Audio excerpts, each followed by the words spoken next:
முருகா, என் அன்பு பிள்ளையை உடனே கேள். பெரும் மகிழ்ச்சி அடைந்து துள்ளி குதிப்பாய். மிக மிக அவசரம். உனது பிரச்சனை என்னவானால் என்ன, அனைத்தையும் கடந்து போகத்தானே நீ பிறந்து இருக்கின்றாய்.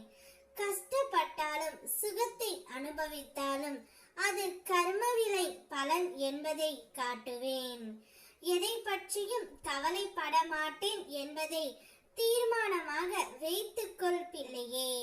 இனி எப்படி இருக்க போகின்றாய் என்பதை பற்றி மட்டும் சிந்தனை செய்.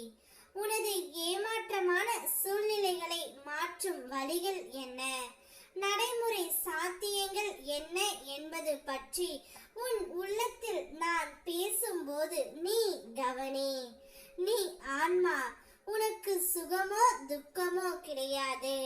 அவை இந்த உடலுக்கு உரியது என்றாலும் நான் இந்த உடலைத்தான் கோவிலாக வைத்து அதில் வசிக்கின்றேன். எனவே இன்று முதல் இந்த உடம்பு சார்ந்த விஷயத்தில் கவனம் செலுத்துவேன். கஷ்டங்களுக்கு முடிவு கட்டுவேன். இனி இஷ்டப்படி எல்லாம் நடக்கும் என்று நீ நம்பிக்கையோடும் பொறுமையோடும் சகிப்பு தன்மையோடும் சுறுசுறுப்பான மனதுடன் இப்படித்தான் இருக்க வேண்டும் என தீர்மானம் செய் பிள்ளையே. அந்த தீர்மானத்தை நான் உனக்கு வழி மொழிகின்றேன். உன்னை வெற்றியின் பாதைக்கு கைப்பிடித்து அழைத்து செல்கின்றேன். இனி உன்னுடைய வாழ்க்கையில் எடுத்து வைக்கும் ஒவ்வொரு அடியும் உன்னை வெற்றி பாதைக்கு அழைத்து செல்லும். உன்னுடைய முயற்சிக்கான பலன் நிச்சயம் நடக்கும்.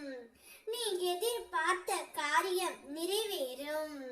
உன்னுடைய வேண்டுதல் விரைவில் நிறைவேறும். அதனால் பெரு மகிழ்ச்சி அடைந்து சந்தோஷத்தில் நீ துள்ளி குதிப்பாய். என் வழியில் நீ வந்தால் உனக்கு எல்லா வழியையும் நான் திறந்து விடுவேன். எனக்காக நீ சிறிது நேரத்தை ஒதுக்கினால் உனக்கு குபேரனுடைய பொக்கிஷத்தை போன்றதை நான் தருவேன். என்னால் நீ பழி சொல்லை ஏற்றால் உனக்கு பூரண அருள் கிடைக்கும். நீ என்னிடம் வந்தால் நான் உன்னை பாதுகாப்பேன்.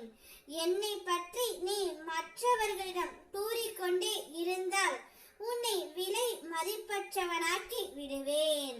நீ என்னை பற்றி நினைத்து கொண்டு இருந்தால் உன்னை ரத்தினம் போன்று ஜொலிக்கும் ஆன்மீக நாணம் உள்ளவனாக மாற்றுவேன்.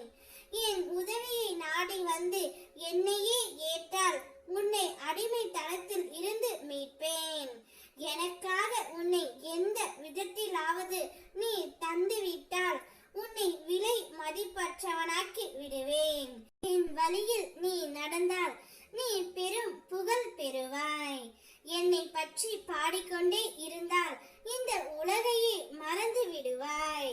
நீ என்னுடையவன் என ஆகிவிட்டால் அனைவரும் முன்னுடையவராகி விடுவார்கள். அதனால் சந்தோஷம் அடைவாய். ஓம் முருகா.